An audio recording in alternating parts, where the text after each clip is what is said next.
Welcome back. We're back now to item 8, our approach to the annual plan, 26-27, page 68 of the agenda. And Jenny, we're in your hands. Thank you, Mayor Ken. So we did do the detailed presentation earlier, so I don't have anything further to add. We basically need to go through the detailed tables 2, 3 and 4 and get decisions across those. But happy to take any questions, for example, on the forecasting assumptions. There may be some questions on those or anything else. Yeah.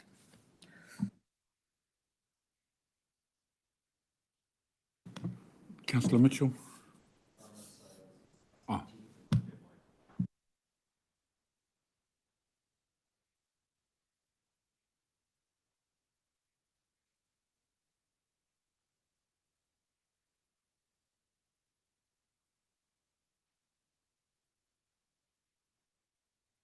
So the first one's table 2, Mr. Mayor, on page 76.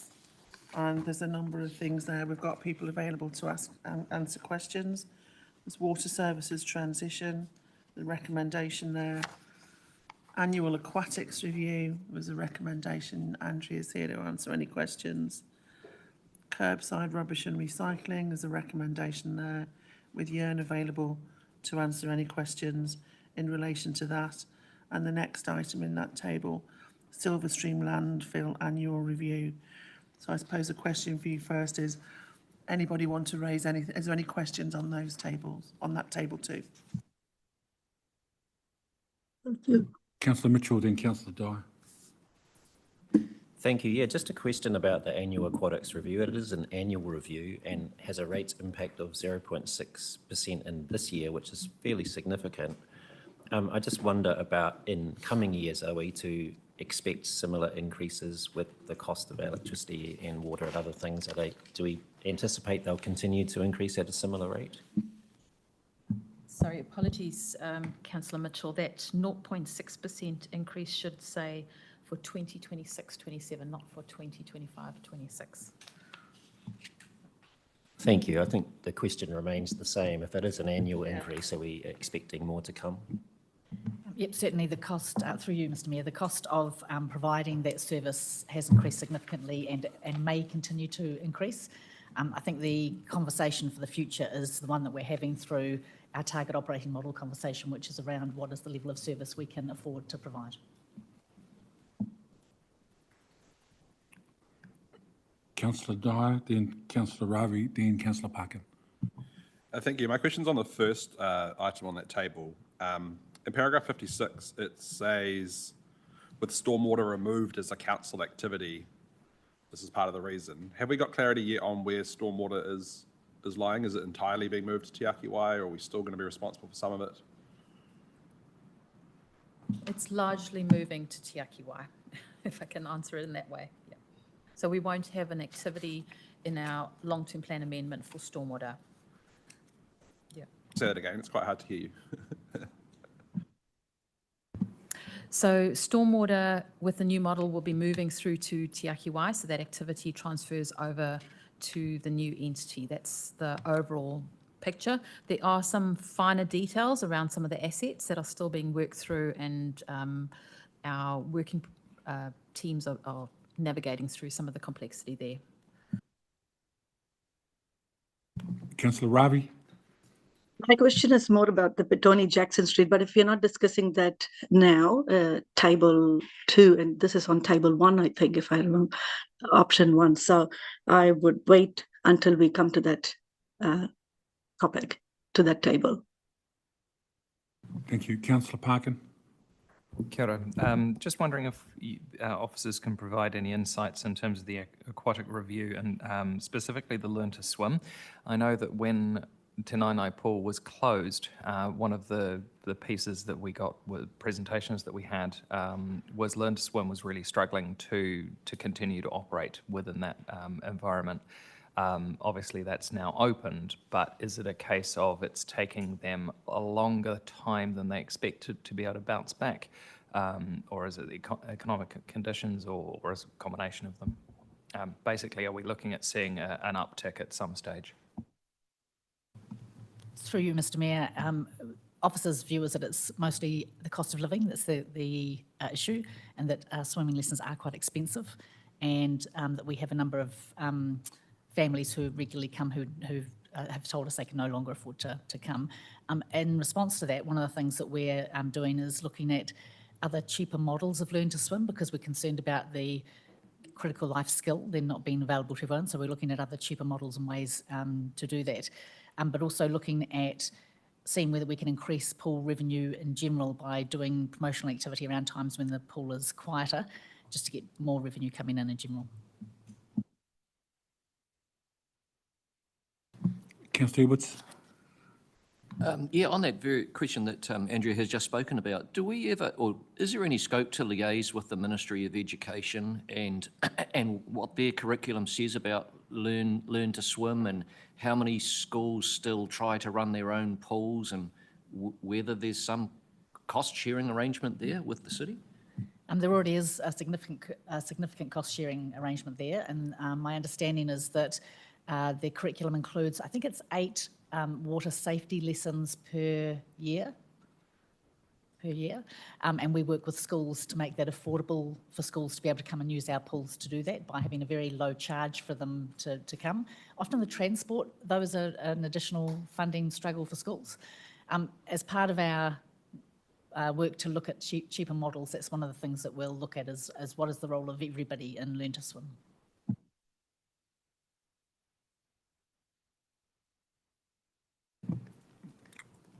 No other questions? We move to, Councillor Lewis. Thank you. Just in relation to the rephasing, are we up to of the projects? No, we're not up to there. Thank you.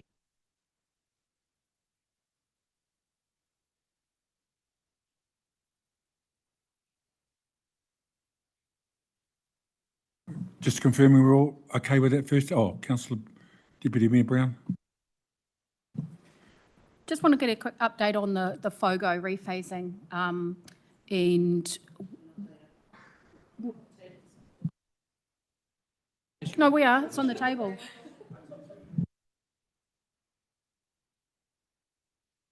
Yeah, the FOGO rephasing, that given it's fully targeted rates, what decisions are we making about that and when? We have Ewan Schertzer online. He can answer that question. Yes, so to respond to that question, the FOGO rephasing is currently just pushing the CapEx back by 1 year, and that's reflecting the fact that there's been quite a lot of delays regarding the procurement for that processing solution between Wellington City and Hutt City. So that procurement is actually that last phase is still underway, and it's only once that is completed that we have a good understanding of the costs and a clearer picture around what the start date might look like. But it's already clear that a starting point on 1st July 2027 is probably out of the question in terms of having to build the facility even if it's approved. So we're already looking at 1st July 2028 or potentially later. So based on that, the proposal was to rephase it, push it back by 1 year. However, I also need to say here that as part of the changes to the last stage of that procurement process for that processing solution, we did make a change to the requirements. So we are no longer looking at a solution where councils would co-invest. Instead, we're looking at just a gate fee solution. So the CapEx is still in there as a potential ability for us to co-invest if we really want to, if that's coming through as part of the final stage of procurement, but it's looking increasingly unlikely. So chances are it won't be required, and that pushing that CapEx back by 1 year is just an accounting, it's just for accounting purposes, and it may not actually be required going forward. And Deputy Mayor Brown, my apologies on The other bit is, of course, you might decide not to proceed at all in the context of wanting to pass a further charge on to ratepayers. That decision is still within your gift, and this rephasing doesn't take that away. As Jan indicated, it's likely to come at a later date. And it's going to be important that we learn from a lot of the up-to-date intelligence around the country around what's happening with food collection, so that life will have moved on. So when we come back to you, we'll need all of that. And as Jan indicated, I can't imagine it's July 27, the earliest it would be with the year later, if you decide to do it at all. And we have that opt-out in the procurement, so the decision lies with you. Councillor Mitchell. Yeah, just coming back to that CapEx while we've got Ewan on the line. Is it accurate to say, Ewan, that Wellington City Council have at least signalled that they no longer have an intention to invest in the CapEx side of things, that they would rather procure a service, right, than have to provide a processing plant themselves? Yes, so that has been signalled in the last stage of the procurement, because that's Wellington City effectively did a sort of an updated business case about 2 or 3 months ago that the council approved, and effectively they went from a let's have some CapEx built in to allow for co-funding. They've moved to a gate fee solution, so we've jointly going through that process now. The reason why Wellington still has CapEx in is because they haven't amended their annual plan or their LTP yet. So the figures are still there, but they're just there because they haven't been removed yet. Chances are they will be removed because we're looking at a gate fee solution. Yeah. So when I say gate fee, it's basically you pay. The private sector would build a plant and then they would charge councils a fee for processing, which is basically the approach that's currently in place for our recycling service. Councils don't own that facility, it's privately owned, and we just pay a fee to have it processed once it's been collected. Councillor Stallinger. Yes, sticking with the landfill theme, I've just been looking at page 118, which has some forward projections, and I note that the reduction in revenue is there projected forward on a semi-permanent basis out to the end of our forecast period.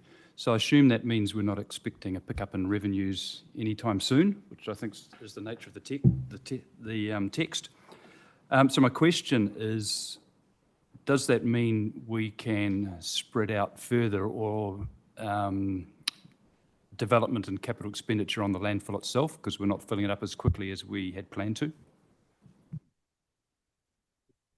There's a couple of factors to that answer, Councillor. So the first one is that we are currently forecasting for the current volumes to continue and to reduce at about 2% a year for lack of a more accurate estimate. And that's reflecting things like the construction demolition waste diversion facility in Porirua to come on stream by the end of this month. So there may well be a slight reduction going forward because some of that waste is being diverted. We're also still working with Fulton Hogan on a soil and aggregate recovery facility. So if that were to eventuate within the next couple of years, then it would also take some waste away that otherwise would be disposed. Having said that, with Porirua Council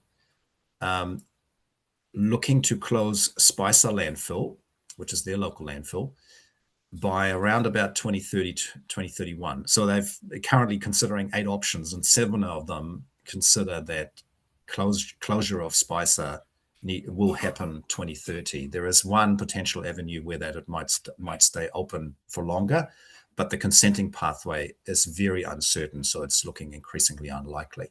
So based on Spicer closing around about 2030, we would then receive some of that waste. That's at least what we're assuming. So they're taking about 80,000 tonnes, and we would probably receive 30 to 40,000 extra per year. And then that's why some of that revenue number is going up again from about 2030 onwards. But then over time, it would still continue to reduce given the other diversion that is occurring. So effectively, the revenue figures reflect largely the volume assumptions going forward. Now, the second part of the question is around, like, can we defer some of the CapEx? In the later years, I think that is definitely on the cards, but not in the short term. So in the short term, the most significant amount of CapEx underway at the moment, and councillors, you will be able to see some of that work underway on your tour to the landfill on the 3rd of February next year, is that we need to complete phase 3, and that's really just to open up the short-term airspace that we require for disposal. And a reduction in volume per year of about 10,000 tonnes in that context is pretty negligible. However, in the longer term, sort of post 2030, there may well be an ability to slow down CapEx construction based on that volume continuing to drop. But the decision now would be too early. Like, we can't forecast that far out in terms of the airspace requirement.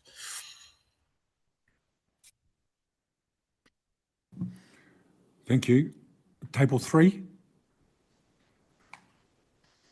On page 78 of the agenda, Tony paid parking. John Kingsbury will do that. Community facilities and parks CapEx, OPEX budget transfers.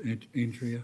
Just to advise on the paid parking, Mr Mayor, as Jenny indicated earlier, that at the minute we haven't amended the budget assumptions for next year, but we're not necessarily suggesting that you consider that today because of the work we're doing with Jackson Street programme on the targeted rate, which will come to you in February and will be workshop first. So if you're happy to do that, pardon the pun, I suspect you park for Tony paid parking until February, if you'll forgive me that terrible line.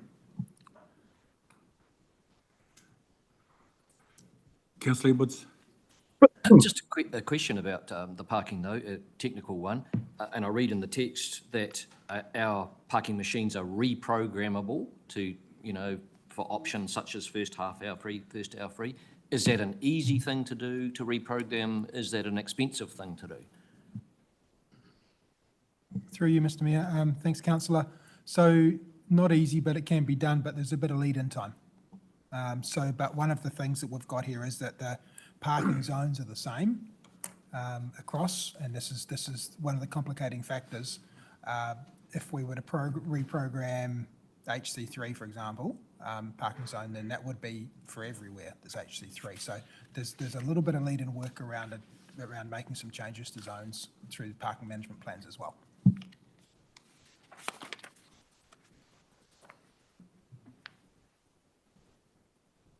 Councillor Ravi?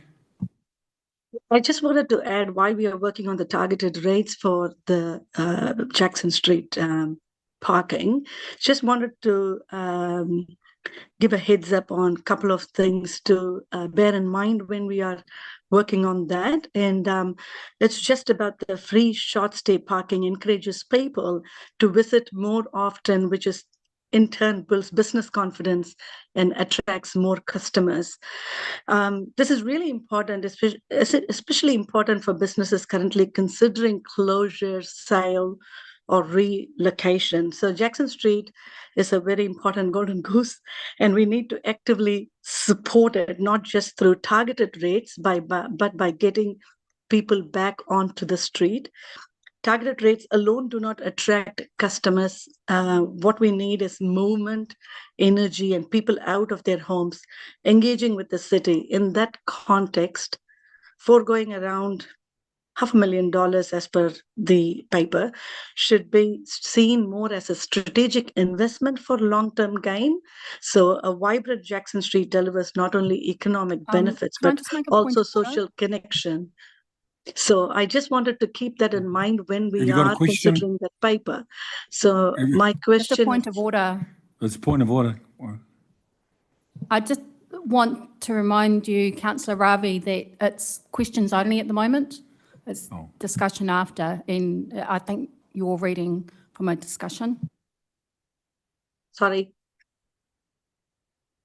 Still learning. It's more, have you got a question? the question is more about just while working on the targeted rates, will this be considered? Like the free parking options will be considered as well? Will we expand? The work with Jackson Street programme, they have suggested that they would like to work with us to identify a targeted rate that would replace lost income that otherwise would come from parking fees. And we will work with them on the feasibility of that. This isn't a general revisit of parking in general, and what that means. That's not in the work programme.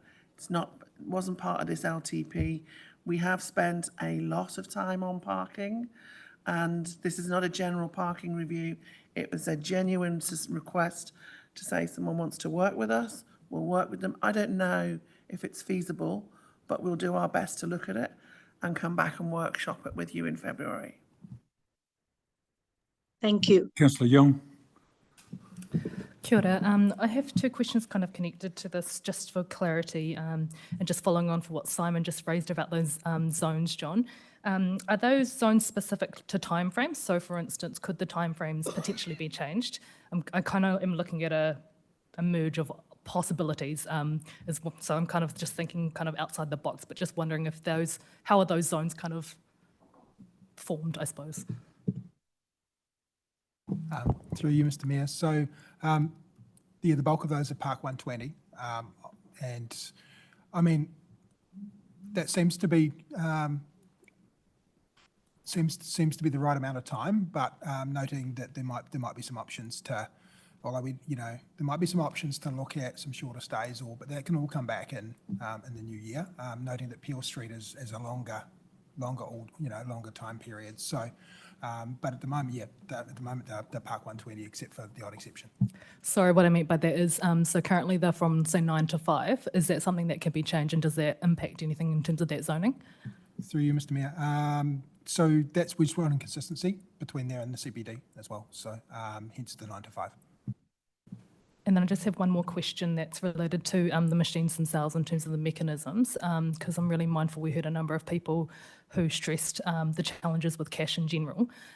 So are there any, in terms of these machines potentially being reconfigured in some way, shape or form, are there other mechanisms that we could be exploring or know of that we can find some sort of in-between, like whether that be about, using a snapper card, probably the worst example given, their journey, but just other possibilities? Can we address this when we come back in February? There's lots of things we can do, but I think the question for you today, I'm encouraging onto the agenda, is shall we discuss this in February? It's a simple yes/no answer. Councillor Mitchell. Yeah, I'm certainly happy to discuss it in February. Just one question though with regards to February. We developed a parking strategy in recent years that had a focus on managing parking demand, essentially. Will there be occupancy data available to us to consider alongside? There's been awful lot of talk about the hourly rate and the revenue and all those things, but we seem to have lost quite a bit of focus on actually managing demand for parking. So will there be occupancy data available for us as well as spending data? Through you, Mr. Mayor. Thanks, Councillor. Yes, we will have the occupancy data. We'll come back in Feb. Councillor Parker. Kia ora. Likewise, to Councillor Mitchell, I'm more than happy to continue to discuss this in February, and just requesting that please have statistical data, statistically analysed data, and whether or not those changes are statistically significant based on the trial that we've been doing. And obviously that's just forewarning officers for the request. We'll have the data that's available. I don't suspect it will pass any scientific test, given sometimes the need to atomise particular bits of a particular postcode, etc. We'll have, just a reminder, you made a set of decisions as a council that are in the long-term plan. And the question is what you want to do around next year's rates. As I said, at the minute, we haven't put anything in. We will give you the best data we have to enable you to make a decision. But I don't want anybody to think it's going to be wonderfully Stats NZ compliant. It will be the best it can be.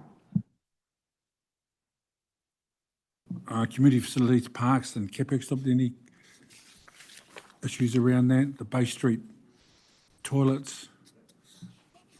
Councillor Mitchell? Yeah, I just had a question about Bay Street toilets, and I'm sure this was well covered in the last training. However, it was dealt with, I think, through a committee that I didn't serve on.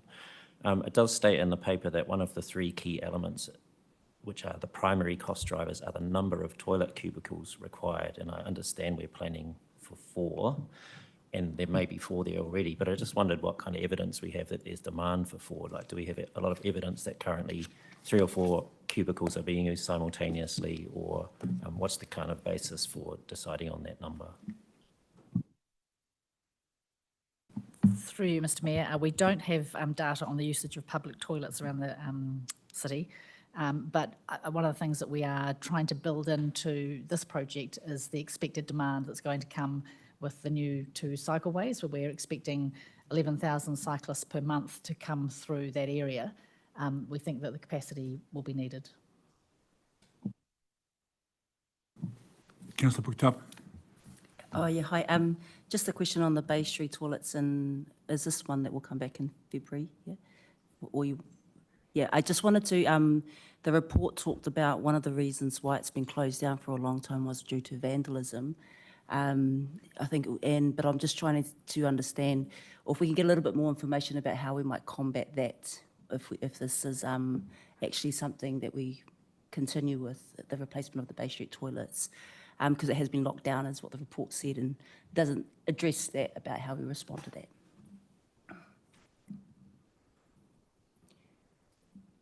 We have, through you, Mr Mayor, we have a number of measures that we take around vandalism, including CCTV and graffiti action that we take when we have graffiti.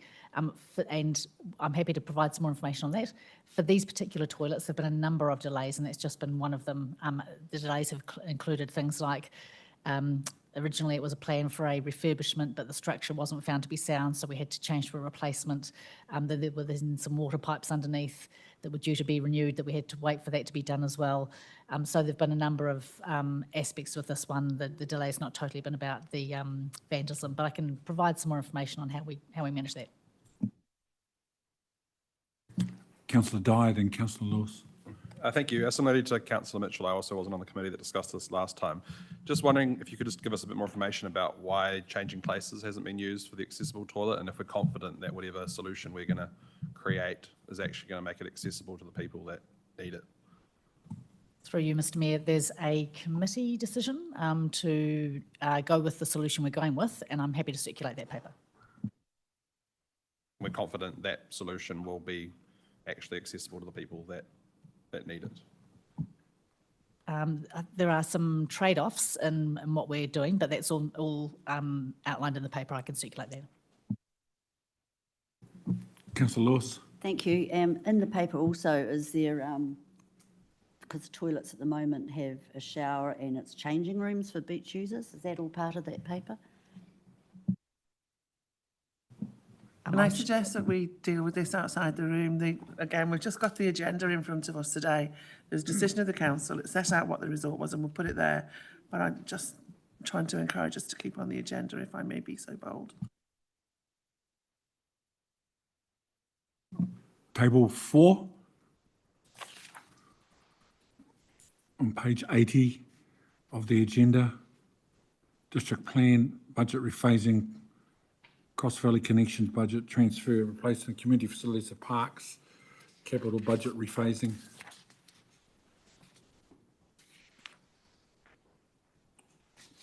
Any questions?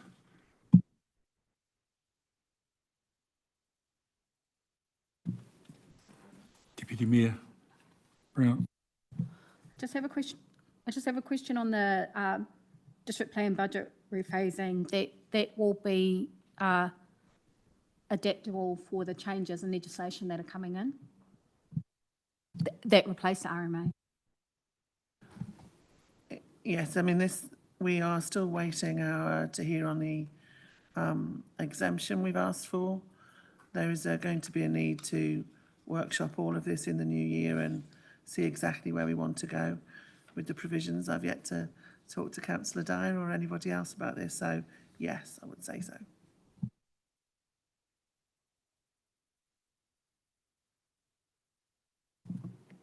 Any other questions? Councillor Lewis? Are we on page 81, community facilities? Yep. Yeah. Okay, just the rephasing in regards to Petone Wharf. Yeah, I'm just concerned for the inflationary costs and where that project will go if it is rephased, and, yeah, are they included in the budget at all? Through you, Mr Mayor. This paper represents the current project plan for Petone Wharf before the decisions were made around procurement. So this is, this paper reflects the project that's been agreed by council, so nothing's changed around the time, and it's just rephasing the money to fit with the project. And there is a considerable contingency in that that includes things like inflationary costs.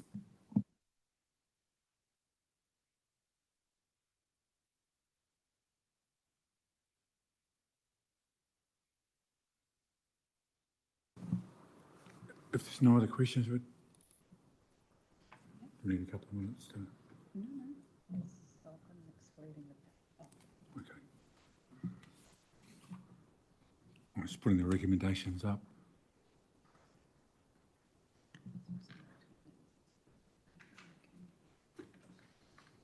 So change on 4, excluding Petone Paid Parking, we further work will be presented to council in February.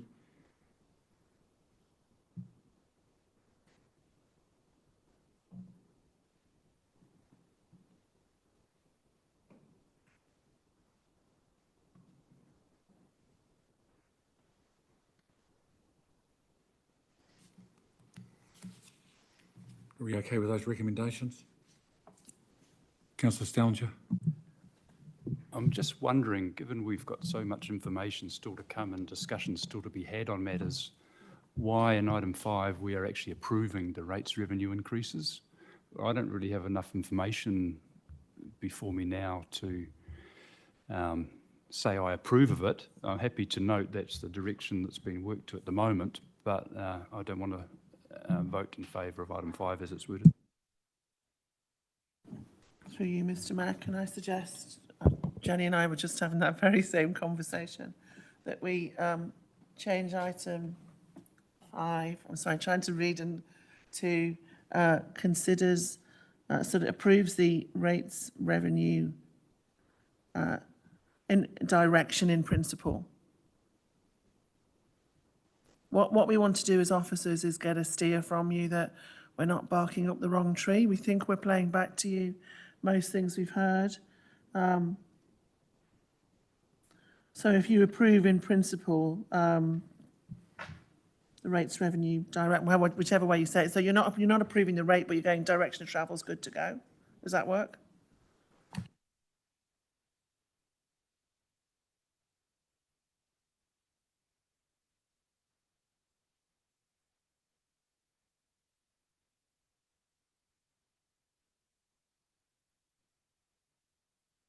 If there's no other questions, I'll move to seconder. Councillor Young. There's the motion on screen. Put the motion now, it's been moved and second. Those in favour, please say aye. Those against say no. Declare the motion carried. Item 11, Seaview Marina Statement of Expectation. Tim Lidgard.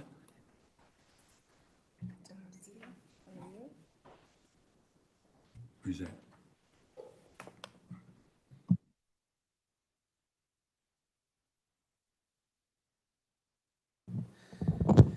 Thank you, Mr Mayor.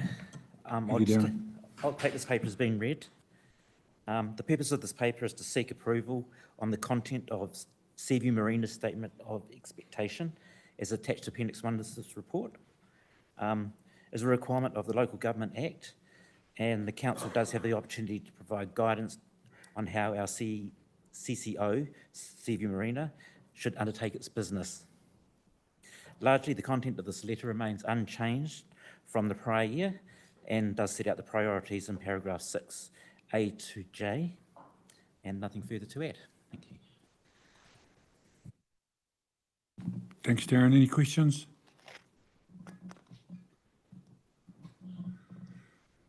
No questions. I move the motion. Do I have a seconder? Oh, question, Councillor Stounger.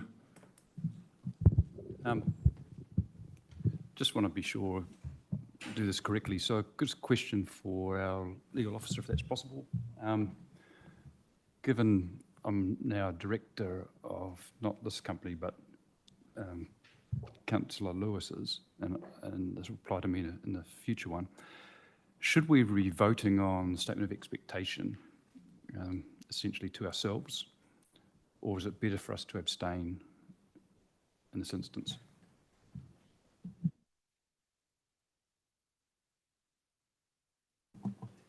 Sorry, I was in the middle of answering an ombudsman response to you today. Could you? I was very, very focused on my laptop. So my question is, should the directors of our subsidiary companies abstain from voting on the statement of expectations? Mr. Mayor, through you, it's an issue that comes up quite often. The directors are put there for their sort of specialist knowledge. So usually they won't declare a conflict of interest. That's the kind of guidance we give. However, there's certain things where if you feel like the hat you're wearing as a director does create a conflict with council, then you should. So often it's things like, you know, if there was a proposal to wind up the CCO, then you definitely would declare a conflict of interest. Voting on a statement of expectations, to me, is kind of in that grey area where I'd probably err on the side of caution and declare a conflict. But you could sort of go either way, and you lose that quite good insight that director has. So traditionally, I think people have declared a conflict when the statement of expectations comes up. That's been the traditional approach. You could revise that, and you probably,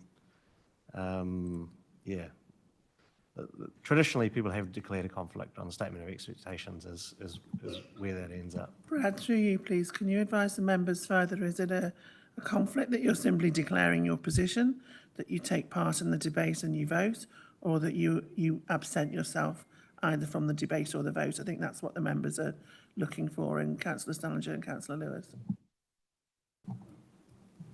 Perhaps a third option is participating in the discussion, but then abstaining from the vote. It's like a middle path, which would seem to me just logically to be a sensible one. Sorry, Mr. Mayor, yes, I think that is a good option. So you've declared the conflict, and then there's almost how do you manage that conflict, and I think that's a good approach. You participate in the discussion, so you get that expert knowledge, but when it comes to the voting, you step out. I think that's a good middle ground. Councillor Dyer. Thank you. Just got a question on the development plans in the water. It says in here that we're requesting them to delay the in-water construction till the refurbishment program of the oldest piers is complete. Do we have any timeframes as to when that may be? My understanding was we weren't too far away from having the marina fully in water developed, but now this sounds like this last bit's going to be delayed. Yeah, unfortunately, Tim wasn't able to be here today. He would have been able to answer that. But from what I understand, they're going through the procurement process now for the first part. And that will give them a better understanding of how much the full refurbishment will do or will take. So we're expecting that procurement process will probably happen this side of this financial year, and then potentially start build next year. Yeah, that was kind of my understanding, but the statement of intent says that in-water construction contracts should be delayed until that refurbishment program has happened, whereas I thought procurement was about to start on that next stage, whereas this is saying delay it, which doesn't quite align with my understanding of where it was. So maybe if we could tweak the wording on that appropriately. Yes, we should be able to, yeah. Yep. Okay, no other questions? I'll move. Is there a seconder? Thanks, Councillor Mitchell. Councillor Mitchell now put the motion. It's been moved and seconded. Those in favour, please say aye. Aye. Those against it, I declare the motion carried. Thanks, Darren. Item 12, Urban Plus Statement of Expectation. Hello, Lucy D'Orazio. Mr Mayor, kia ora, councillors. A similar story for Urban Plus Limited in that with the election we've not held our normal councillor and board members workshop, which we normally hold in August. So we're recommending that we move forward with a statement of expectation, which is essentially contained the same expectations as last year. And then in August 2026, we have a full workshop, and that is your opportunity to indicate a change of direction if you so wish. I'm happy to take any questions. Thank you, Lucy. Any questions? Councillor Stellinger. Then just to clarify, then I will declare that conflict of interest for the records here, and I won't vote on it. But I just had one comment on the statement of expectations, and it relates to the one referring to financial sustainability. And I am aware that direction council has taken with Urban Plus in terms of a social focus and so on. But to me, having a target of financial sustainability, which I equate to kind of survival, being able to carry on, is quite a weak objective in that context. And it may be something more relating to, growth and being in a financial position to deliver more for our city. Some words to that effect might send a clearer direction to the company that we are looking to them to do more than just survive, but to actually flourish in terms of the finances and what they're able to deliver as a result. So I suppose, sorry, not really a question, but my question would be, do you think that would be appropriate, a change like that? I think we're mindful of the market conditions and the need for the market sales to cross-subsidise the elderly portfolio for the rentals. So this has been the expectation over the last few statement of expectations, and that we're mindful that there's a fine balance there, and we don't want to push UPL too hard in trying to get higher margins on the sales when the market is not capable of taking that.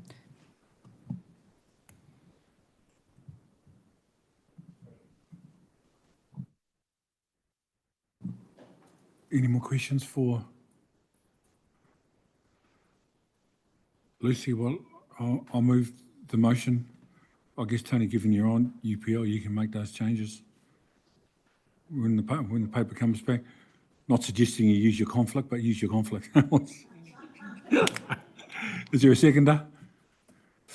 Thank you, Councillor Shaw. Is there any debate? Councillor Mitchell.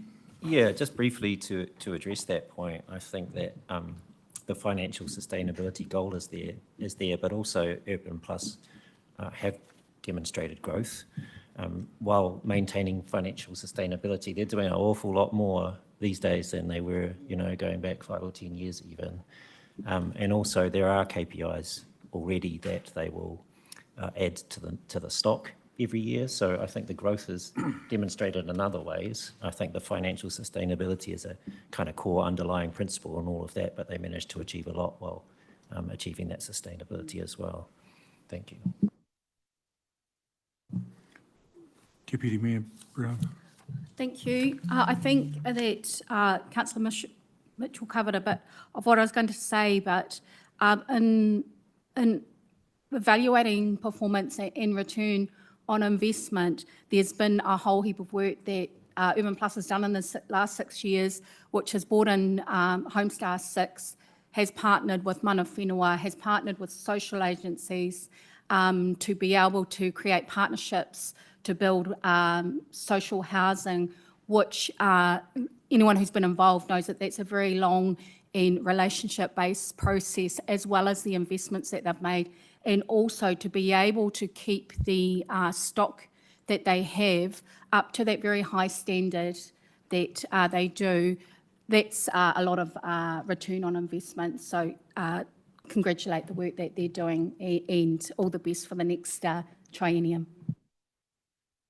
Yes, I'll endorse both those, Councillor Mitchell and Deputy Mayor Brown. I spent a day on the tools with Daniel last week. That whole commercial success versus social cohesion and partnerships in an environment that's never been more demanding for housing, and a tremendous job and tremendous work going on. So looking forward to that work continuing as well.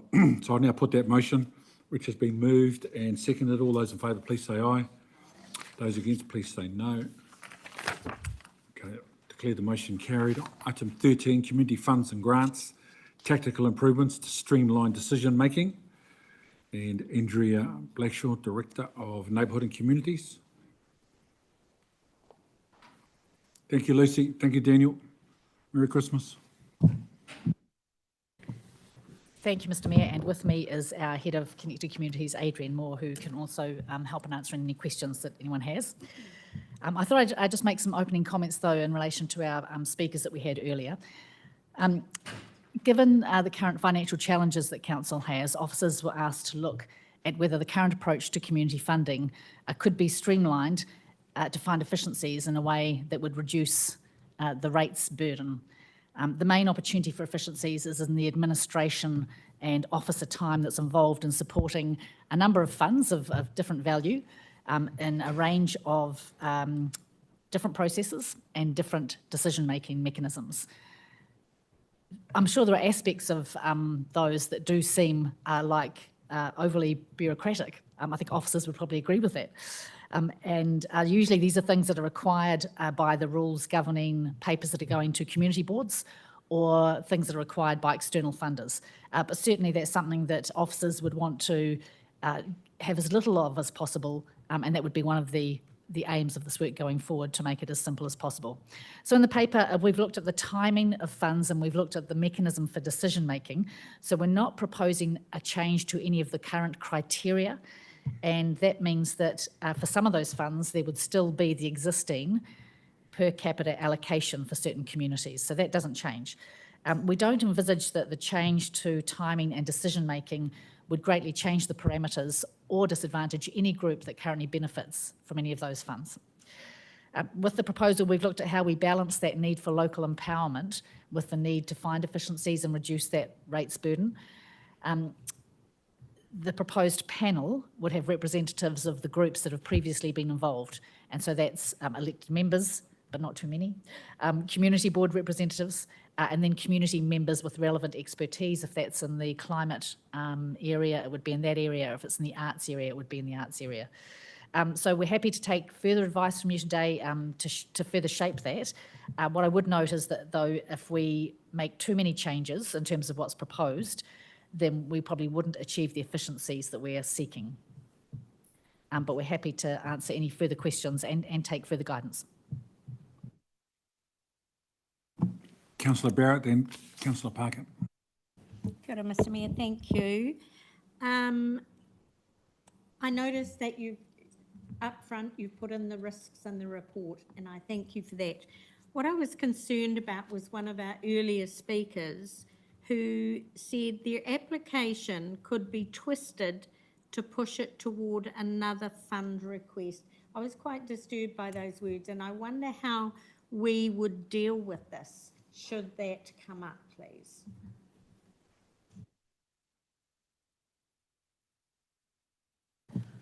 O e rau rangatira, mihi mai kia koutou katoa I tēnei ata. Ko Waio, he uri ahau ngā tewa, te atawa me ngā tūhoi mahi anō ki te kaunihiro o te awa kārangi ki tai. Ko tūpoko ngā hapori tūhona hau. Kei te mō tōku ingoa, nō reira tēnā tātou katoa. Just thought I'd take the opportunity to introduce myself. I'm Adrian, Head of Connected Communities, for those of you who don't know me. Thank you for your question, Councillor Barrett. As Andrea noted, each of the funds have got a core purpose and a funding envelope. They also each have their own evaluation criteria, and we're not seeking to change any of that. So each of the applications that come through would be evaluated against that criteria. What we do find for some of our funds is that we have more coming through in terms of applications than the capacity of the fund. So we will find from time to time where applications aren't successful because of the capacity of the fund, that we might refer those applications to other funds if there is capacity there. The other thing that we try to do is working with the community organisations that are applying to ensure that their applications are coming through in ways that align with the core purpose and objectives of the fund. And we did that extensively, for example, through August and September as Modi Order funding was considered. So there's a few different things that we do to ensure that the applications that come through land where they're meant to. All to an overall ambition of supporting those organisations to access the funding that they're looking for from us.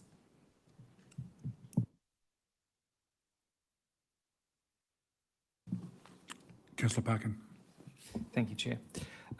Thank you for the presentation. I totally get the need to streamline and totally endorse the idea of streamlining, particularly the digital process, because having been on the Creative Communities panel as an assessor, the way that the data is collected and presented to the assessors, it can definitely be streamlined. I would hate to see what it's like dealing with it as an officer, because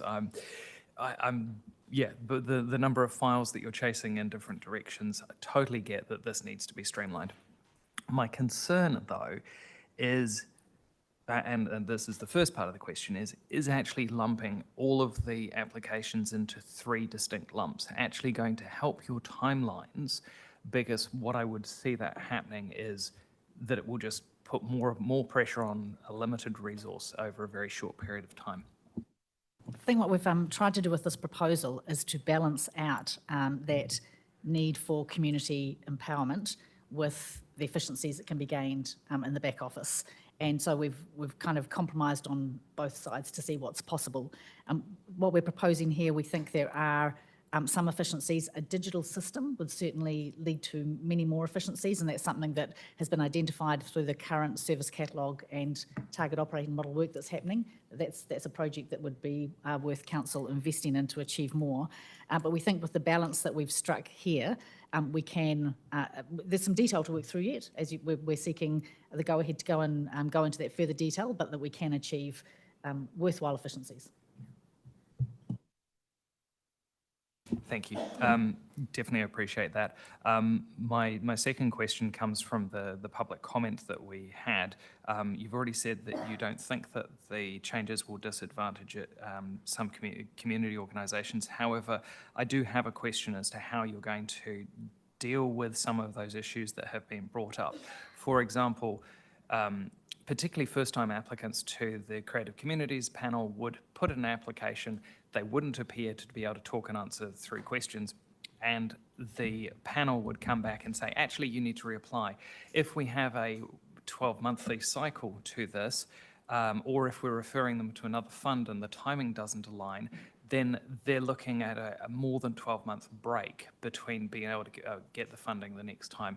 Whereas I think a 6-monthly cycle would alleviate some of that issue. And have you looked at changing it so that you're on a 6-month cycle, which could alleviate some of the challenges? Just firstly, I'll speak to the speakers that we had earlier, and then I'll pass to Adrian for further comment on that. I think if I think about this at a higher level, we have a number of funds that are quite small amounts of money, and the amount of money that it costs to administer them means that they're not good value for money, and that's the problem we're trying to fix here. There's a level of engagement that's been provided through the current process. I mean, community empowerment is critical. That's the reason we have community funding. So the community empowerment absolutely has to be maintained. There's a level of engagement that's been had that's required very high resource. What we're trying to strike is a sweet spot that allows an appropriate and adequate level of engagement, but doesn't require the same amount of resource. So that means there would be some give and take, and there might not be there would need to be some compromise on that side, but we'll work through what that looks like to try and find that sweet spot. Is further? Probably a couple of points that I'd add, Councillor Parkin.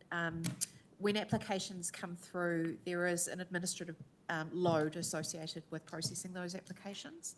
And for example, with Modi Order, I think we had 63 applications to that fund. It took us anywhere between a day and half a day and a full day to process every one of those applications. You can start to get a bit of a sense of how much capacity is required to be able to run those processes from start to finish. And we do have limited capacity. So as Andrea said, what we are trying to do is balance that sweet spot between making the funds available and ensuring that there is really good visibility for the community around when those funds are available, balancing that with the extent of capacity that we have to administer those funds.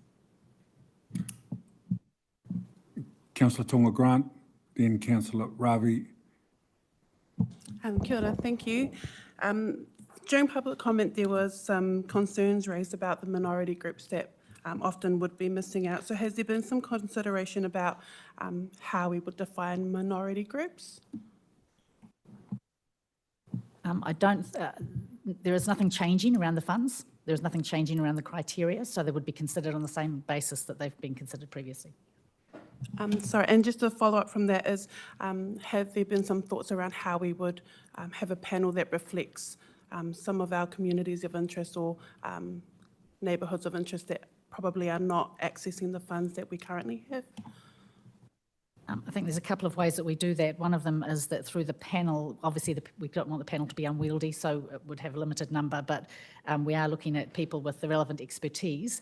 But additionally, our teams who work in communities of interest and in neighbourhoods connect people into these funds all the time. And we've seen in the Māori Ora Fund a big increase in applications, successful applications, in some of the areas where we have our teams working. So I think that we're seeing that coming through. The panel's not the only mechanism for that, and we'll make sure that continues to happen. Councillor Ravi. Thank you, Mayor. This is specifically about the Creative Communities scheme as well. And I have a question regarding page 210.28. The report notes that no external consultation has been undertaken for any of the funds, including the Creative Communities scheme, which is not funded by the Hutt City Council, but more administered and funded by Creative New Zealand, and is designed to support a very specific cohort of artists and art organizations, which is quite different to the Community Arts and Culture Fund. So my question is, can officers please clarify whether Creative New Zealand has been consulted as part of this process, and if not, whether there are plans to seek their input?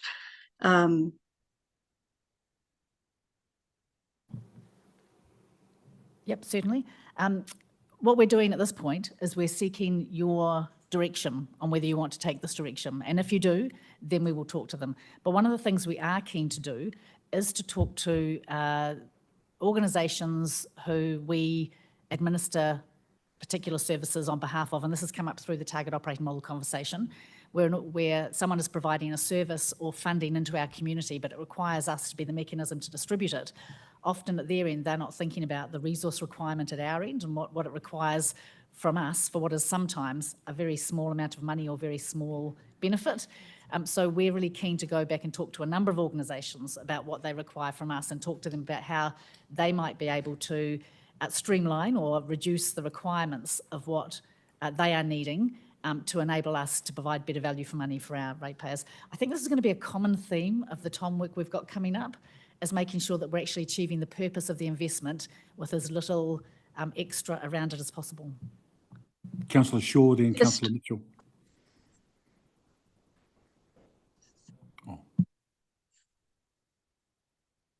Another one, Prabha.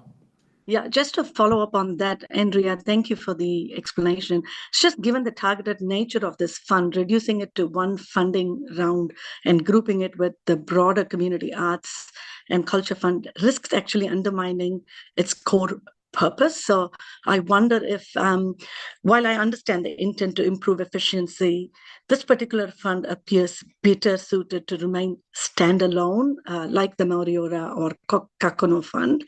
So I'm just wondering, will that be considered? Again, we're at questions, not discussion. Yeah, I was just going to ask a question. Will this be considered as a standalone fund as well, similar to Māori Ora or Kakono Fund? So currently what we're proposing is in the paper, and that's to have these funds happen at the same time. in our conversations with Creative New Zealand around that fund, we'll work out whether there is any issue around it undermining the integrity of the fund, and if there is, then we'll have to reconsider that. But as I said earlier, if we start to pull too many things out of this proposal, we will lose the efficiencies. Can I just interject, if it's helpful? We're talking about a fund of $40,000, which, as I understand from last year, cost us about $25,000 to administer. We have to get the money going to the right place. Councillor Mitchell. Thank you. Just a few, if I may.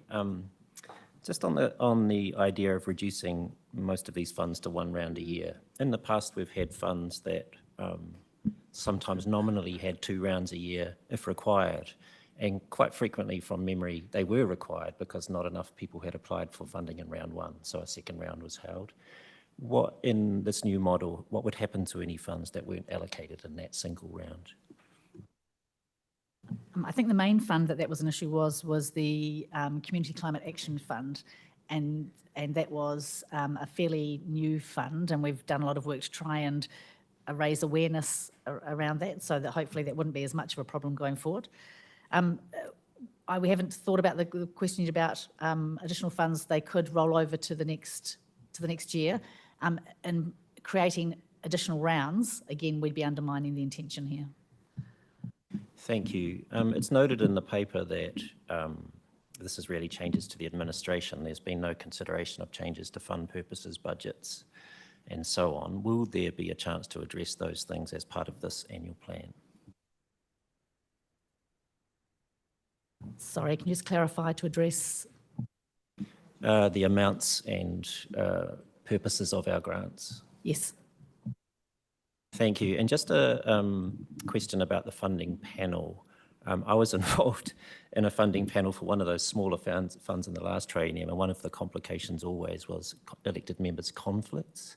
I just wondered, has there been any consideration of, for example, having an independent chair of that funding panel who is someone we can rely on not to be conflicted? Otherwise, it makes management of meetings and things quite complicated. That's something we could consider.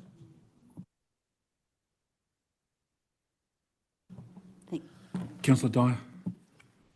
Thank you. We obviously heard from Bruce this morning. Has there been any consultation with the community boards at all, but also Wainui? Obviously, they're not here today, but have we talked to them about taking away this funding?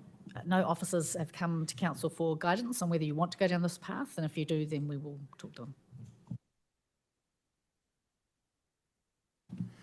Councillor Shaw. If we can understand the need to streamline things, but one of our speakers this morning mentioned about the difficulty for some of our groups in applying for funding. I'm referring to the potential for us to go on online or into a digiform.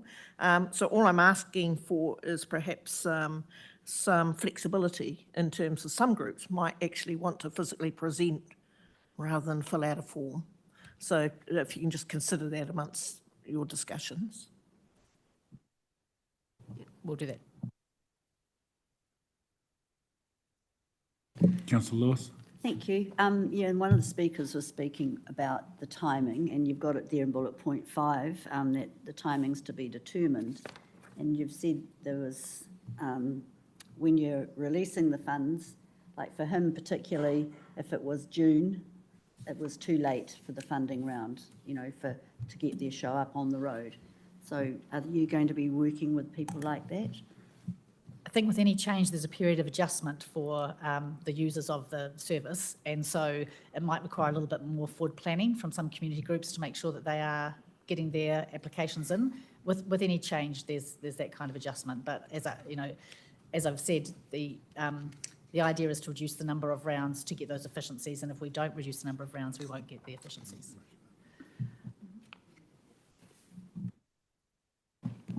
Can I just, if I may, Councillor Lewis, just add a point to that.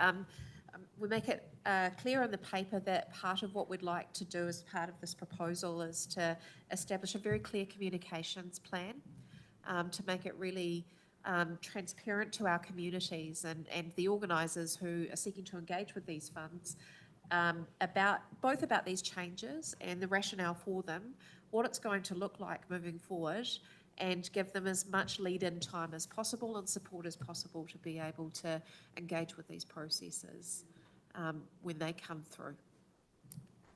Yeah, no, that would be very, gratefully accepted by them, I'm sure, but just today hearing and knowing the process they have to go through to get their connections and get a show up on, functioning, it's very stressful, takes a whole year, and if they don't know when the timing is, yeah, it's hard. So I do agree with Councillor Dyer's statement too, to go back to community boards and engage with them as well over this.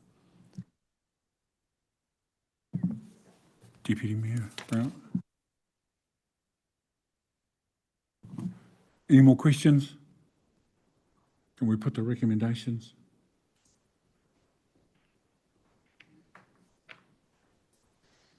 A lot of talk for a small amount of money. I'm happy to move. Is there a seconder? Thank you, Councillor Barrett. Is there any debate? Councillor Parkin. Kia ora.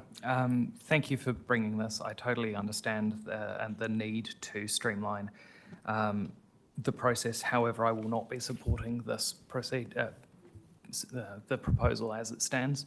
I think that it does potentially a lot of disservice to our communities.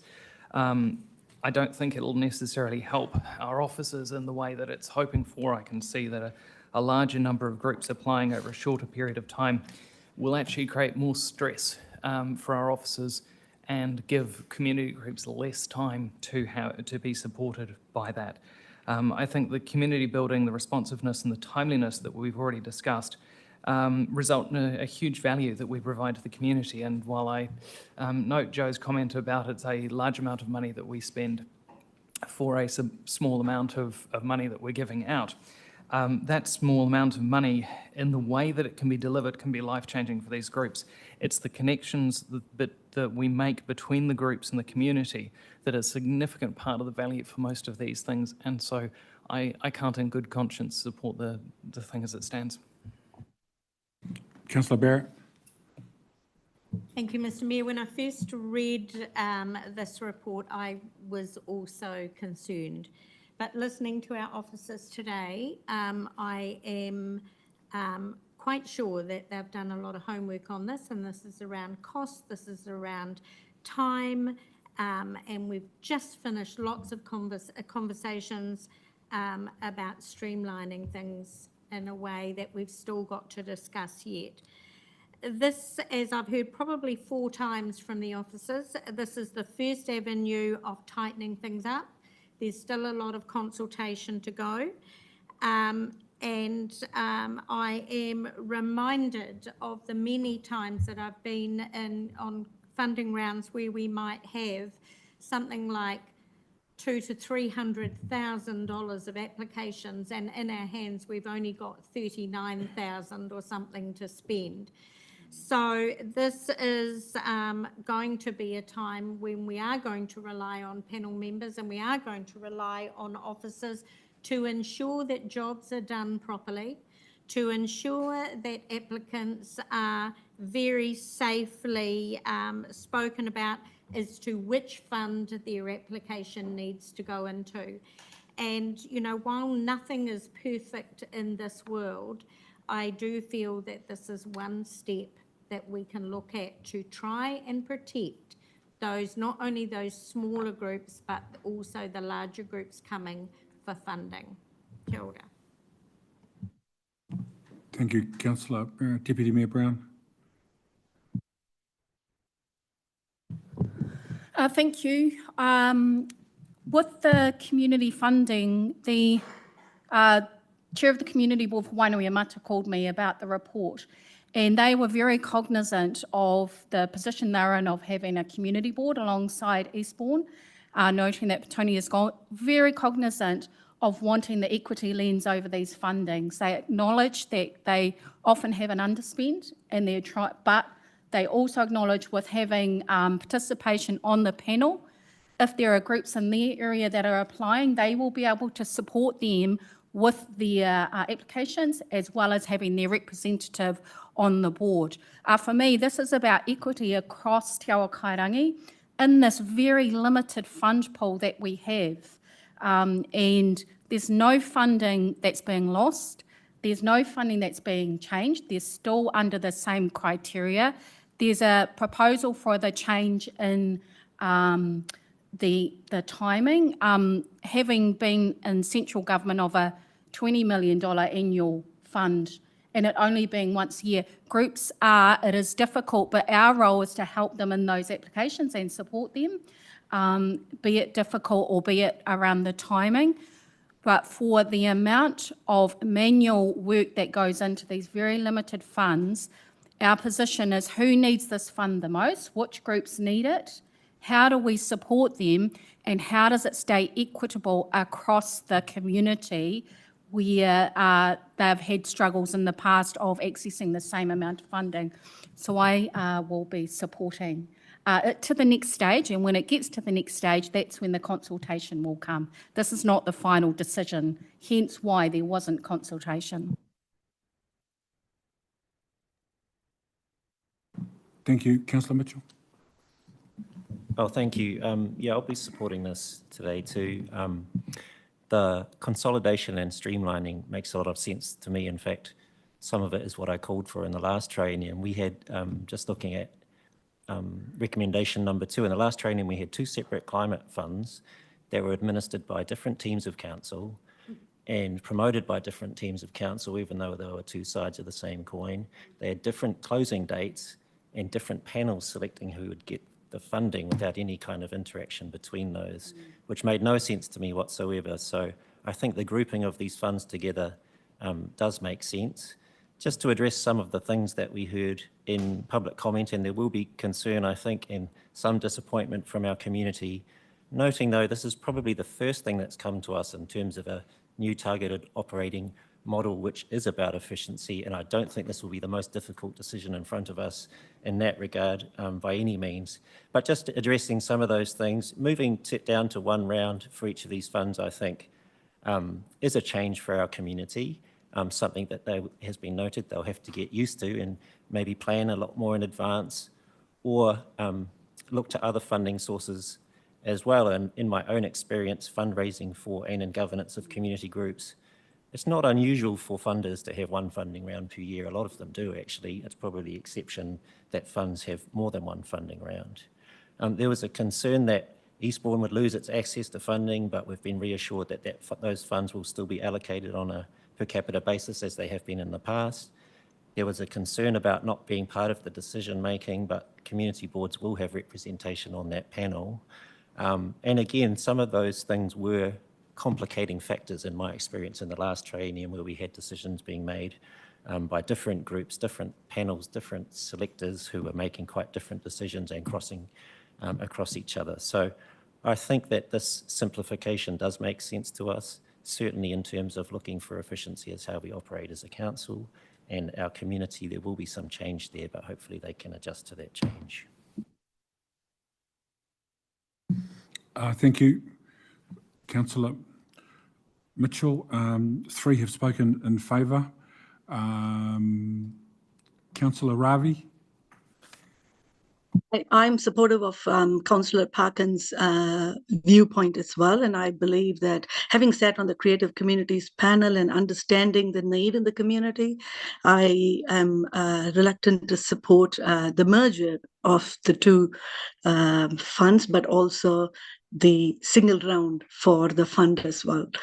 Apart from that, I do support the efficiency, but just finding other ways of efficiency rather than reducing the funding rounds and merging those 2 funds. Thank you. Councillor Dyer. Thank you. As someone that's also sat on the Creative Communities funding panel, I'll be voting against this as well. I think I completely understand the position of streamlining. This, like when I sat on the Creative Communities, the only way assessors could get the information was by coming into the building and getting a USB stick. There is definitely a huge opportunity here to streamline using technology to do the funds, but I think lumping them together isn't the solution. Creative Communities has a requirement that you have to have done a completion report before you can apply for the next round if they're consolidating that down to 1 round a year. That means you might not be able to apply for the next year. You might have to change to 2 event. I've just got question marks around that.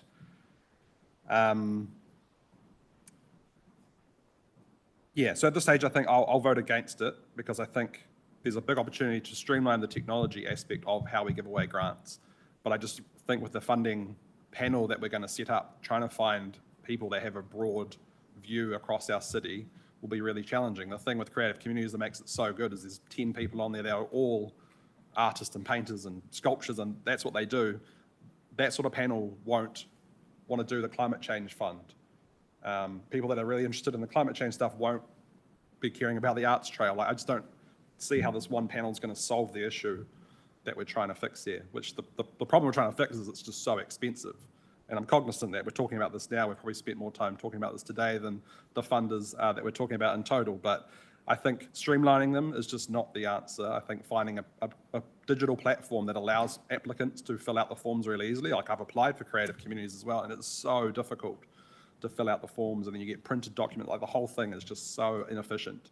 There's a huge opportunity to fix that part of it, which will have all the efficiencies, but we don't have to consolidate all these funds and take away, particularly the community boards as well, as Bruce made a really good point, that this is one of the ways they can engage with their community. When people are applying for a couple $100 to help with something, they're not going to come to the Douse on a Thursday night and present in front of hundreds of people. Like, those meetings go for 4 or 5 hours and several hours of delegations when there's 3 rounds a year. What's it going to be like if we consolidate that into 1 round a year and also join the fund? I just can't see it working that well. So I'll vote against it for now, but I think there's a bit of work to be done on this. Councillor Stallinger. I thank the staff for this work. It's a small thing, as we've been mentioning, but I think it's an important step in the direction we need to be moving to reduce our overheads and costs of running the organisation. And I think to kind of knock this one back, it probably sends the opposite signal to what I'd want to send. So I take heart from the responses to the questions, and I'll be voting in favour of it. Councillor Parkin. Request, could we take the recommendation 3 separately and vote on the others as in total?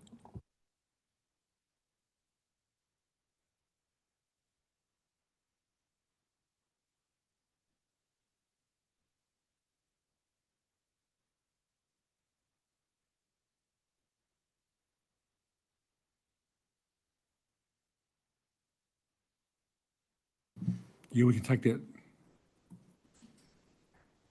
All right, I'll do it. Wait. Whilst we're doing that, can I just point out that some of the issues that have been raised are operational matters to sort out in the next phase of design, and that we're just asking for a bit of a direction today. As someone said, this isn't the toughest decision you're going to have to take over the coming months by many kilometres. Can put those up? Okay, we'll put those up.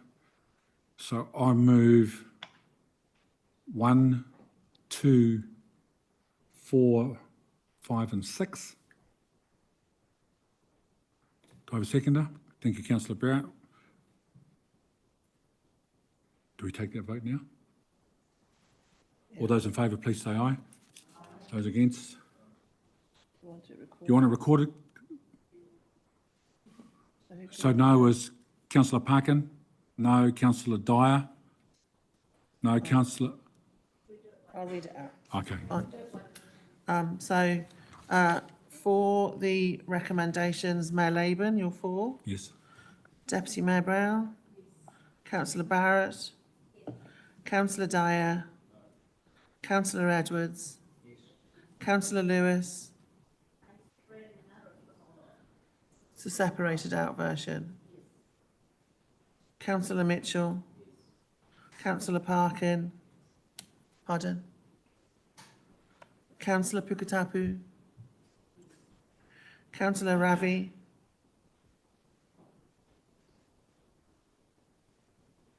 I'll come back to you. Councillor Shaw? Councillor Stallinger? Councillor Tonga Grant? Councillor Young? Councillor Ravi, I'm asking whether you're for or against the totality of 1, 2, 3. No, 1, 2, 4, 5 and 6, not 3. Not 3. Are you happy with 1, 2, 4, Yeah. 5 and 6? Yes. So that's carried, Mr Mayor. Oh, You're sorry, voting- sorry, not agree to 3 main funding rounds each year.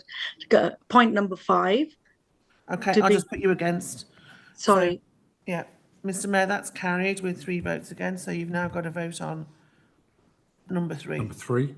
Which I don't know if you want to do by division again. Might be Sure, easier. Item 3, those in favour, please say aye. Those against? Let's do a division, is that okay? Mayor Laban, 4. Deputy Mayor Brown, Yes. Councillor Barrett. Councillor Dyer, No. Councillor Edwards. Councillor Lewis, No. Councillor Andy Mitchell. Councillor Parkin, No. Councillor Pukatapu. Councillor Ravi, No. Councillor Shaw, Councillor Stallinger, Councillor Tonga Grant, Councillor Young. No. With 5 votes against, Mr Mayor, that's carried. So I declare that motion carried.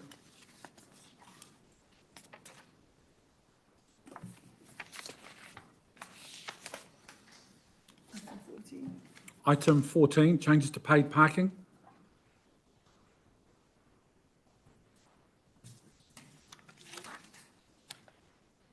Thank you, Andrea and Adrian.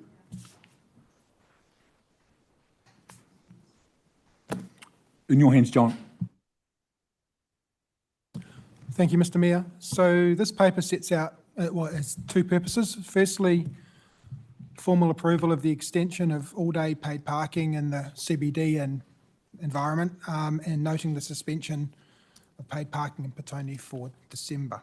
In relation to the CBD parking, with the loss of the Riverbank car park as part of Te Wai Takamori o Te Arakairangi, from half of it from the 6th of January, the other half from mid-year next year, and to satisfy some of the consent conditions as part of that program, officers have been investigating on-street parking options to partially negate the loss of the parking. So it's not possible to go like for like for the total number of parks that will be lost for that period of time. But we have been looking at options both on and off-road. So the paper today is talking specifically about on-road changes. These were discussed with the previous council about 6 months ago, and we've since done further investigation and are bringing back for formalising those today. Noting that this would result in 266 new metered parks that we don't currently have, and also partially offset the revenue loss from the Riverbank car park as well. Businesses and residents, because it does cut across both, will be advised, and there will be a detailed plan to communicate with them ahead of these the meters being installed and then this being rolled out in the new year. Expectation that this will take 2 to 3 months to roll out, to order the machines, implement them, etc., and notify businesses in the community before that would take place. So we're expecting that by 1st of April, potentially earlier, that this would be in place. As far as the current annual plan is concerned, and next year this revenue has been baked into the forecasts. A lot of work has been done over the last 2 to 3 years, both with the Alliance as part of the wider program and by our officers, trying to minimise the loss of parking, and this is the culmination of all that work. So open to any questions, Mr Mayor. Thank you.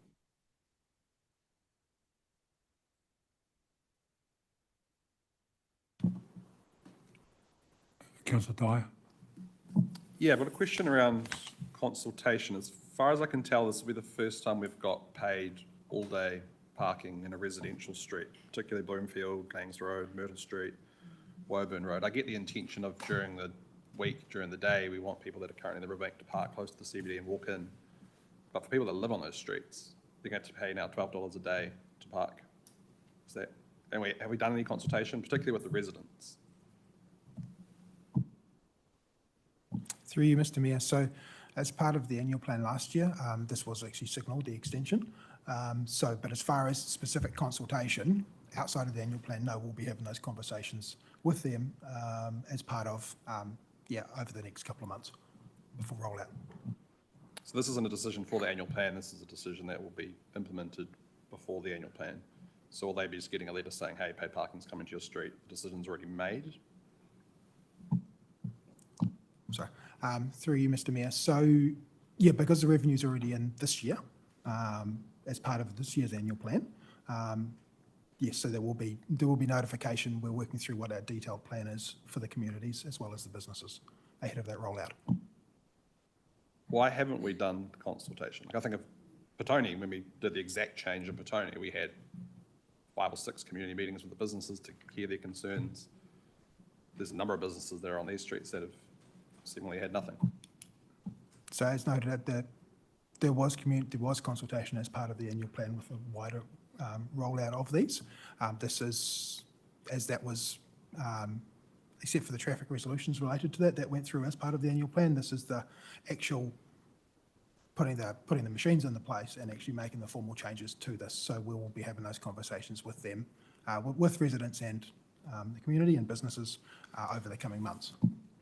Councillor Darren, if I can help, what should happen in a sensible world is that when you make a decision to do something, the recommendations also include and the relevant traffic orders be done, so that a decision is made and able to be implemented because you've done the consultation as part of your annual plan. Unfortunately, we're having to come back with a resolution for the traffic order to implement the decision you've already made, which is hugely frustrating, and it won't happen again. But so it's actually not new. It's sort of saying it's giving effect to the decision you've already made. Councillor Mitchell.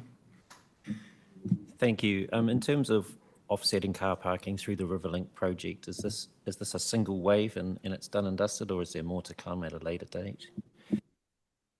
Through you, Mr. Mayor, as far as on-road changes, this is it. We will be, the Daly Street site will be adjusting to parking. That will come in the future to infrastructure and regulatory, but as far as on-street goes, this is it. Councillor Parkin. Just wondering if officers can refresh my memory. I seem to recall we did have a discussion around residents-only parking and the need for that. Did we actually get anywhere with it, or was that just part of my memory not behaving itself? Through you, Mr. Mayor, that's part of the wider sort of parking management plans across the city. But in terms of this, the need for that all-day parking has kind of negated the resident parking in this particular zone at the moment. As we get further through the Riverlink program, and as members will know, one of the key drivers also with the CityLink Bridge investment is more housing in the city, more people living in the city in apartments and things. So as we work through that program over the next couple of years, we'll need to have a conversation with you about what that looks like in terms of residents parking in the city as well.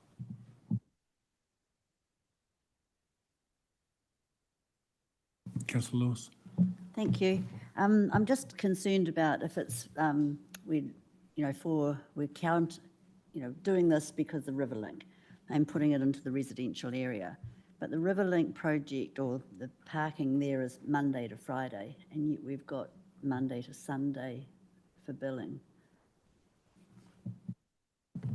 So pretty sure Riverbank car park is 7 days.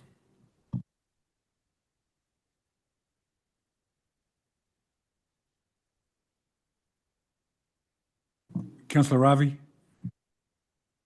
Thank you, Mayor. I have 3 brief questions on the proposed parking charges. This is just following on from Councillor Brady's point about consultation with residents, but this is more about the specific High Street, 34 spaces on High Street parking, which is a very busy commercial area where parking turnover is currently working very well. So I wonder if there has been any consultation with those businesses, and those businesses will have a significant impact with this introduction. So that's my first question, but I'm happy to take answer and then ask my second question and the third question. Through you, Mr. Mayor. So, thanks, Councillor. So as noted, as part of last year's, well, the current annual plan consultation, this was part of that. Specifically for businesses down there, we will be working with them. We're already having conversations around various aspects of Riverlink and disruption. So we will be having conversations with those businesses down there as part of this over the coming months. My second question is just regarding the point about Mr. Young raised earlier as well about the cashless meters. So I wonder if that would be under consideration when we are extending these paid parking spaces. Through you, Mr. Mayor, there is no consideration for going back to having cash in the machines. Council's already made the decision to move away from that, and we're not planning on revisiting it. And finally, just on in successful business areas such as High Street around Downer, has consideration been given for first-star free parking or of some sort based on how busy that, especially the High Street businesses are? Through you, Mr. Mayor, no, there hasn't been any consideration of that. This will be aligned with the other zones in the other parking across the city. So $3 an hour for first and second hour, up to a maximum of $12 all day. Again, I just need to be really clear about what's on the agenda today. What isn't on the agenda today is a general report to increase or decrease paid parking at the expense of the rates. This is about the report's purpose is there. So I know people are new, but I just think it's really important that we stick to the governance job in front of us and not one that isn't in front of us.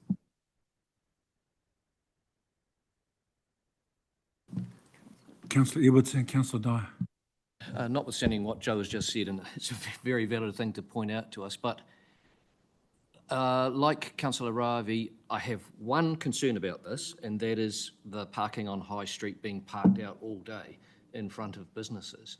And I don't want to, I know we need this revenue, and I know we need to provide parking to offset what we're about to lose in Riverbank, but I'm just wondering whether there is scope for a minor adjustment outside those High Street businesses to have paid parking, but not enable HC3 parking. Through you, Mr. Mayor. So the recommendations are as we've put forward. There is the possibility to convert that to HC2, so it's only up to 2 hours, just for those ones down the end of High Street. But any changes would result in less revenue coming in. Because, sorry, finish that sentence. Because they are all day potentially. Currently all day. This would change that to up to P120. That surprises me because, if you convert them to HC2 and people are parking by the hour, you'd very quickly get to your $12. You can very quickly get to your $12. Potentially, yeah. Mr. Mayor, I'd certainly move that we look at just that portion of High Street between Downer Street and Myrtle Street being HC2. Change the recommendation from HC3 to HC2.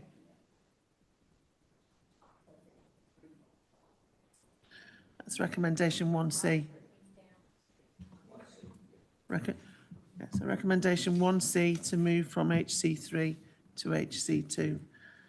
So we just need to confirm that would be the substantive motion.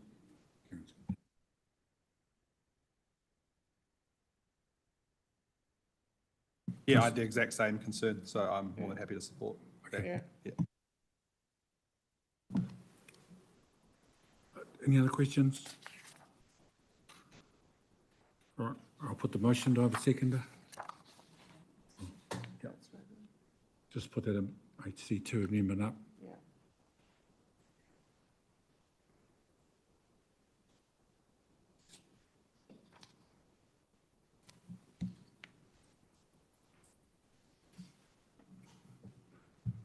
Do I have a seconder? Sorry, Councillor point of Tom order, is it Grant. possible to take recommendations 6 and 7 separately? The ones relating to Petone paid parking?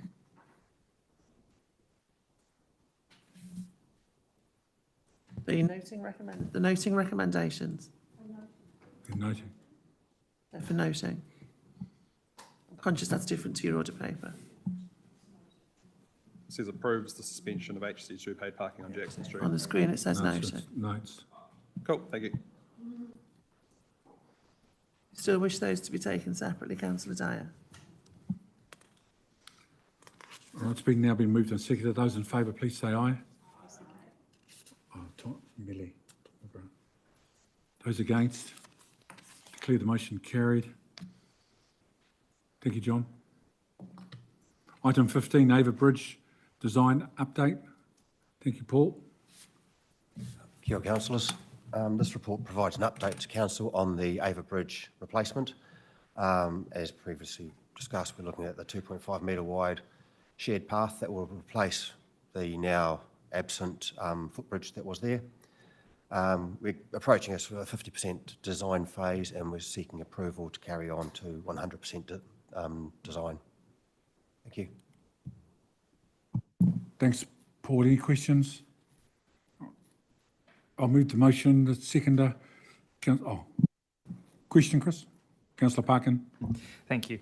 Hopefully this is on topic because it is covered under point 11 in terms of material selection.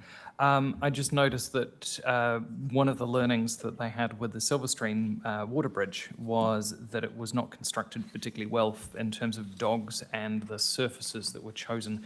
Have we got in terms of our material selection in there things about how easy it is for dogs to walk on, burn rates, heat absorption, etc.?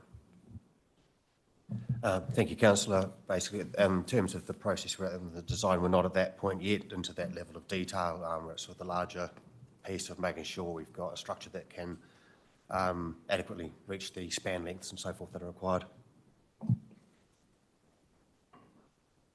Councillor Lawes. Thank you. This is looking very exciting. I just want to know, does the cost include the any works for landing on the stop bank as well? Thank you, councillor. Through the mayor, yes, the estimates we've got at the moment do include the landings and the tie-in to the river trails on either side of the bridge.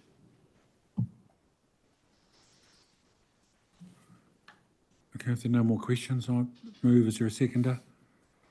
Thank you, Councillor Lewis. I'll now put the motion which has been moved and seconded. Those in favour, please say aye. Those against say no. Declare the motion carried. Thanks, Paul. Item 16. Defeating our engagement framework. Rochelle, carry on.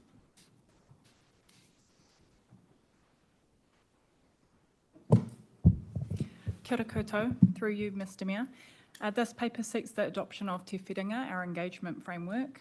As you've been briefed on this and the paper outlines the key points, I'll take the report as read and keep this brief. Te Whenga represents over 2 years of deliberative, extensive work with our community, staff, experts and mana whenua. It's more than a document, it's a shift in how we show up, listen and respond. Mayor Ken mentioned in his mayoral statement today that our community should feel heard and respected, and this is what Te Whenga is about. Our communities have told us clearly they want to feel heard and to understand how their input shapes decisions that impact them. Te Whenga is our commitment to doing better, embedding meaningful, consistent, inclusive and transparent engagement across council. I also want to acknowledge what you all shared during the Te Whenga briefing activity last month. You told us that what matters most is authentic kōrero, face-to-face connection, good preparation with clear information, and working consistently as a team to engage well across all communities. These priorities align directly with Te Whenga and its principles, which strengthen these areas and give us a consistent, shared approach to engaging in ways that matter most to our communities and to yourselves. We're recommending adoption today so we can maintain momentum, continue delivering on the community-shaped action plan that is in motion, and deliver on the commitments we've made to our communities. Ngā mihi nui, happy to take any partai. Just one question. Councillor Puketapa. Kia ora, just one question. Hopefully it's a simple one, just trying to understand what will be are these sort of a series of processes that will happen in regard to, once it's adopted or if it's adopted, how this is implemented and socialised across council in regards to translating it into practice. Kia ora, through you, Mr Mayor. We have an action plan that has essentially shaped my team's work program, and it's made up of over 150 actions that essentially make this framework a living thing. So we'll work to start embedding that after adoption and report to council quarterly and make sure that we're reporting to community as well so they understand our progress.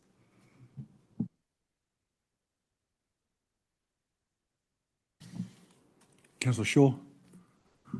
Thank you for the work on this. It's really good work and I'm really pleased where we're heading. But correct me if I'm wrong, in a look through, I didn't see an awful lot of strategy or thoughts about the elderly. Now, I know we've got a broad statement about going out to communities, but there's an awful lot of elderly who are still in their homes who don't come out to us. Is there some sort of action plans that we can put in place in regards to going to rest homes, other places that are frequented by the elderly? A lot of the events that are held by Age Concern are places where they frequent, so if we can have something in there, would be really appreciated. Through you, Mr Mayor. Our actions that are in the action plan and in the Te Whiringa document itself are quite broad. However, we are definitely concentrating on the communities that are most vulnerable and are not heard from as much. And so it's all about trialling different methods and seeing what works for our communities and implementing those.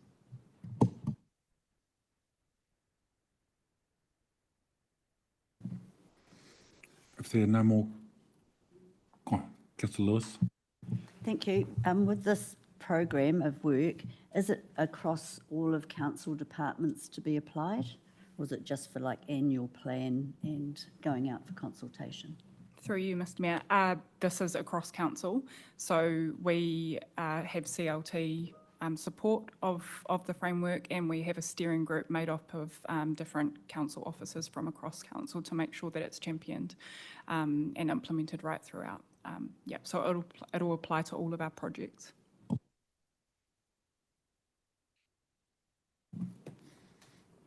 If there's no one else, I'm happy to move through seconder.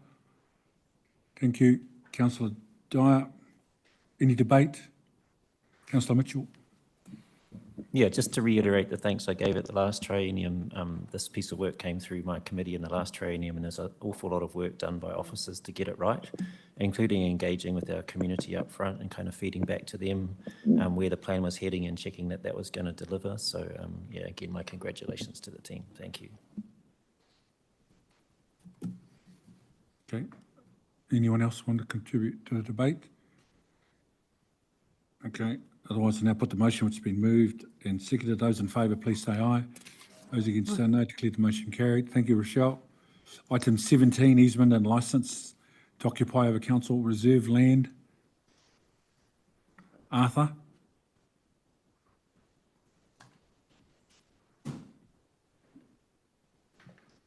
Arthur Nelson, Head of Parks and Reserves. Hello, and thank you, Your Worship, for having me here, and councillors as well.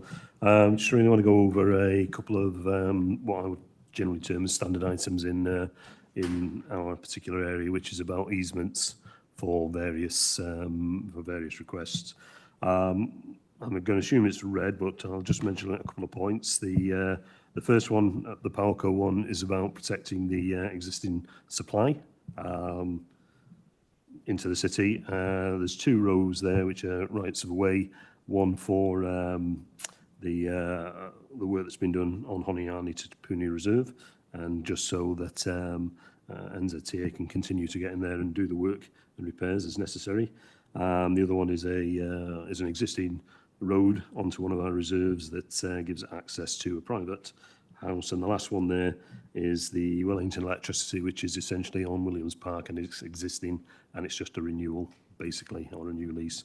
With that, I'll be happy to take any questions. Councillor Mitchell. Yeah, I just had a question in particular about the one that is for use as a private driveway.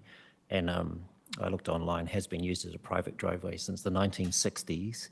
The other ones in here arguably are for the public good, their utility services, but this one in particular, just a question of whether there will be any charge to the owners there for use of that council land. And I guess maybe more importantly, whose job is it to maintain that driveway, given that the primary user of it is a private resident? There's already an existing road on there that goes onto that tennis place, so this is just really going down so that it can go across that council reserve and into the garage at the back. So it's not a new access, it's an existing one.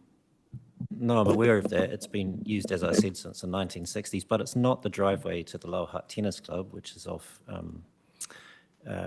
Wilford Street. So given that this is essentially maybe being used primarily by the owner of that house, is there any charge to them, and who is expected to maintain it to a usable standard? We wouldn't normally be charging for it. I'm assuming the access would have been agreed when it was first put down in terms of the development. So it may well be part of that. This really is just to ensure that the existing individual has got access to the garage at the back there. I assume that means it's our responsibility to do any future maintenance that's required on that driveway, even if we aren't using it or the public aren't using it. Generally, that would be the case, but again, it'll be down to the detail of the actual agreement. Often, rights of way are the responsibility of both, all partners, so we'll be looking at that in a bit more detail.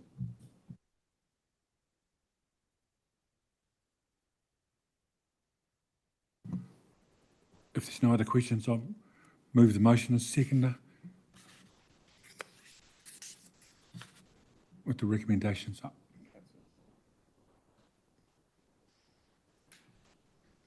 Was your hand going up to second, Councillor Stallinger? Any debate? I now put the motion which has been moved and seconded. Those in favour, please say aye. Those against, please say no. Declare the motion carried. Just a point of clarification before you close the meeting, and I just wanted to make sure we don't have a hiccup. The amendment we passed to do with parking, unfortunately, I've just noticed we've talked about High Street between Downer Street and Myrtle Street. Myrtle Street is way to the south of the city. It's meant to be Melling Road. Do we need to correct that, or can we just take it on board? Can you confirm, whilst you're all in the room, that you meant High Street from Downer to Melling? Yeah, is that what you were all voting on? That's certainly what I thought. The minutes will reflect the mood of the meeting. Thank you. Item 18, the ceiling authority. Does anyone have any question over that? Or I'll move that motion to have a seconder. Thank you, Councillor Mitchell. I assume there's any debate? Okay, those in favour, please say aye. Those against, say no. Declare the motion carried. Just before Silent aye. Just before we close, I just want to take this opportunity, Alison, it is your final meeting in your final week with us. I just want to take the opportunity on behalf of us all to acknowledge and recognise your contribution over your time at Hutt City Council, your leadership, your professionalism and your passion for the job. Wish you all the very best in your retirement, and look forward to keeping going. Wish you and your family all the very best for the festive season. Thanks.